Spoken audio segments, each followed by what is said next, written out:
Some people, I know this whole thing about, we being watched at this time, or we being heard at this time, or the big brother is watching, and the cameras are on, and the satellites are watching, and blah, blah, blah. People are honestly, they're losing themselves in thinking about all of this big brother business that is going outside. Allah watches my enemies. Allah watches all the Muslims' enemies. Allah hears every conversation of every Muslim enemy that is out there. You've got to understand that. Allah knows every single enemy that has made any plan. Before he's even done his plan, Allah even knew that. Allah watches their satellites. Forget their satellites watching us. Allah hears their secret conversations. Whatever you want to call them, whatever group you want to say they are. And I think the young, the youth, they get really sort of passionate about, the secret services and the Illuminati and this and that and whatever there is. The young, love this because it's something which is, secret. Anything that is secret, human beings love it. And on top of that, when you have a secret, powerful thing, then it's even more intriguing to know about that, to talk about that. And what I feel is that our youngsters, they've lost themselves in this. All you've got to visualize, all you've got to go back to is the Quran talking about the time of Pharaoh. Pharaoh, he had men on every corner. No Banu Israel, no person of the followers of Musa alayhi salam before they got released. None of them could say anything, do anything without a soldier seeing it. That's how many soldiers he had. There was no place without soldiers there. No place. Whenever they came out of their homes, there were soldiers watching them. Even when two of them were having a conversation in a corner, a soldier was listening in. And everything was reported back to the authorities. Pharaoh, even what he did is, he told Haman, who was his mason, he told him to build him a tall tower. And he built him a very tall tower, and from there Pharaoh would go to that tall tower, stand there, and he would watch the entire Banu Israel working for him. Whatever work, whether he's building the pyramids, whatever it was, Pharaoh would stand there and he would watch. And Pharaoh was able to also keep an eye on them through his magicians. See, he had sorcerers who used to tell him things were going on. Regular meetings he would have, he would call them over and he would say, okay, what do you guys see? Like fortune tellers? He would have these, and that's how he found out that Musa alayhi salam was going to be born. Because he used to have regular intervals with them, and one of the intervals he had with them is that these sorcerers said to him that there's going to be, a young boy that will be born in your kingdom this particular year, and that boy, if he lives, he's going to destroy your kingdom. Now, one is physically watching you, one he's got this invisible way of getting communication, whether it's from the jinns or whatever it was that they got, the sorcerers got it, but he got the information. And imagine how much observed, how much Pharaoh is watching. It's the same, it's worse than the satellites and what they're doing today. Because there's a limit to what they can do today. In those days, Pharaoh did not need an excuse to kill you.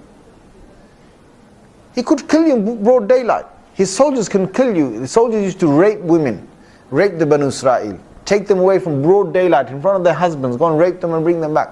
That's what they used to do.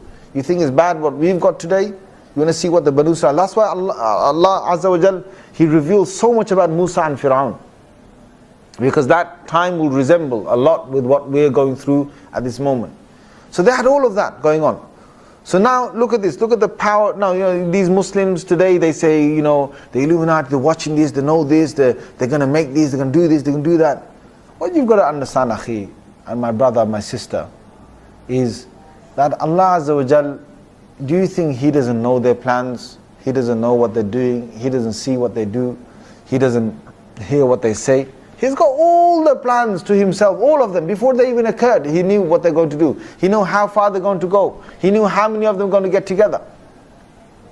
Every single one of the enemies of Islam, Allah saw every single action of his life. And Allah heard every single thing he said in his whole life. Every conversation, every meeting they had, Allah was there. Allah Azza wa Jal heard everything, Allah saw everything, Allah knew everything. Now when you know that, and you put your trust in Allah, just like Allah then, when Pharaoh thought, okay, I'm going to wipe out one generation. So what did he do?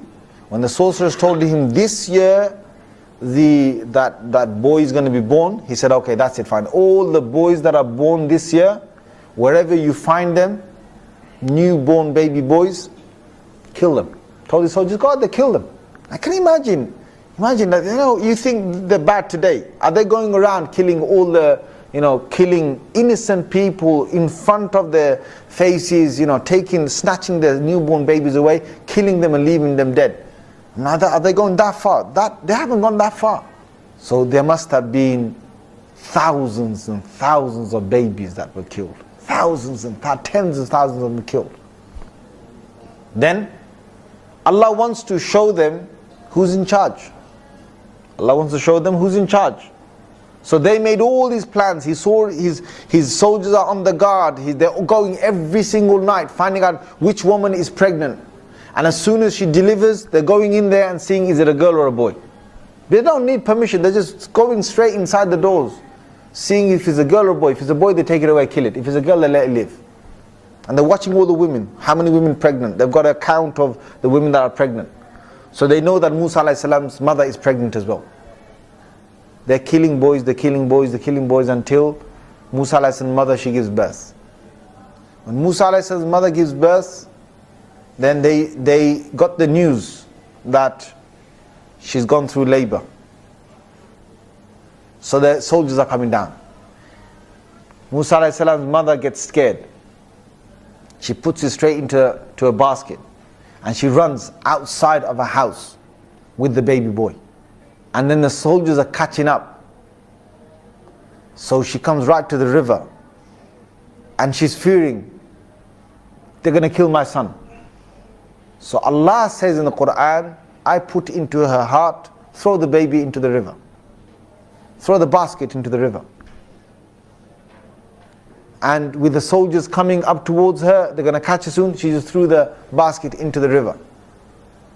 Now, if they wanted to see what she threw, they're going to be looking at the river with where the current is flowing, right?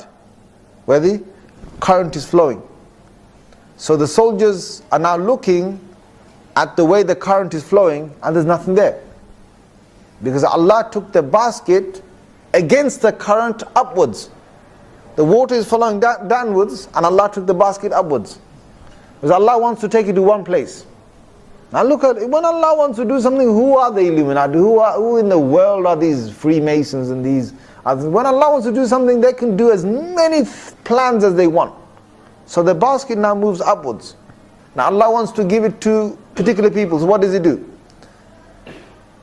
He makes, at that moment, He makes Pharaoh and his wife Asiya, they come out for a walk. And they're walking along the river bank. They're having a nice day, nice stroll. Suddenly, this basket comes all the way up to the river bank and gets stuck at a tree. So then Asiya, she runs. And she sees that there's a basket. She picks the basket up and there's a newborn baby. Newborn boy. Now it's a boy. What did Pharaoh say for all the boys for this whole year? What did he say? Kill him. And Allah says in the Holy Quran, وَأَلْقَيْتُ عَلَيْكَ مَحَبَّةً مِنِّي. The one who's in charge of this order to kill all the baby boys. The one who made all the soldiers go and kill every single one. The one who made his soldiers stand there, watch them, he heard the sorcerers. The one who is fearing his kingdom is going to go, so he has to kill all these boys. Allah says, وَأَلْقَيْتُ عَلَيْكَ مَحَبَّةً مِنِّي. He says, O Musa, your love, I put it into Asiya, I put it into Pharaoh. Now first Asiya saw it. When Asiya saw it, she picked up the boy, she said, me and you, we don't have children. No one knows which boy is this. So can you please just have mercy on this boy. We'll make this our own child. And we'll tell everybody this is our son. Now he's thinking, One out of thousands and thousands and thousands and thousands of boys. What's the chance of this one being the one that ruins my kingdom? Almost next to nothing. So Allah puts love for Musa alayhi salam in his greatest enemy's heart. And Allah says, okay, Pharaoh, you wanted to kill him? Okay, I'm going to make you nurture him. You wanted to kill him? I'm going to make you feed him. I'm going to make you clothe him. I'm going to make you give him water and love him and play with him. I'm going to make you do that. I'm going to make you like his father. You want to kill him? Come on, try and kill him. So now he says, okay, let's take him. So he takes him. Now, when he takes him, now Asiya, she's never had children, so she's got no milk. All the women, a lot of women come, one after the other, one after the other. Now he's not taking any single woman's milk inside Pharaoh. But Asiya is not letting Pharaoh do anything to this kid. She wants to keep the kid. So there's got to be a way. Now suddenly there's a little girl there. Who is this little girl? This girl is Musa alayhi salam's sister. And she had followed the basket. She had seen Pharaoh and Asiya walk. She saw them pick it up. She saw them took it in the palace. So she came up. She said, if you allow me, I can tell you, there's one woman I know. She's a very good woman. And there's no babies that ever refuse her milk. If you tell me, I'll tell that woman to come. She can try. Now they're fed up. So then they say, okay, go and bring that woman. Who is that woman? That is Musa's own mother. Yesterday she was fearing, just moments ago she's fearing, what's going to happen to my kid? Allah brought her own child right in front of her. She sees Musa and then she gives him milk. And now the mother is reunited with the son in the enemy's house. Every day she will come and see her son. Every day she will milk her son. Every day she will play with her son. Allah Azza wa Jal shows who's in charge. You want to say who's in charge? All these things that they've got around their brothers and sisters. I don't care how many big brothers out there watching us and listening to us on satellites and this and that. Who's in charge? The one in charge is Allah.